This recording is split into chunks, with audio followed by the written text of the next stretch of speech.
এই দুইটা তোমরা দুজন এই জায়গায় বন্ধু, দুজন দুজনকে সরি বলে। বাংলাদেশের বেস্ট ওপেনার আমি সবসময় বলি ইস তামিম। উনি আমাকে ফোন করে হঠাৎ করে বললেন যে তুমি তো ওয়ার্ল্ড কাপে যাবা, তোমাকে তো ম্যানেজ করে খেলাইতে হবে, তুমি যদি খেলো তোমাকে আমরা নিচে ব্যাটিং করো। তারপরে আমি এই জিনিসটাই খুব স্ট্রংলি বলছি যে এরকম যদি হয় এই নোংরামের মধ্যে আমি থাকতে চাই না, আপনারা দরকার আমাকে সিলেক্ট করিয়েন না। এটা এক্সট্রিমলি শকিং। এখন পর্যন্ত আমার বিশ্বাসই হচ্ছে না যে এরকম কিছু হতে পারে।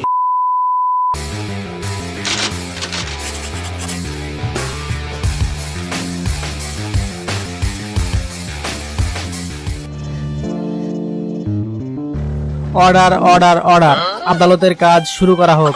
মহামান্য আদালত, এই সেই কুখ্যাত অপরাধী সাকিব আল হাসান ও বিসিবি সভাপতি পাফুন্দা, যে কিনা বাংলাদেশের 1 নম্বর রান সংগ্রহকারী প্লেয়ার এবং সর্বোচ্চ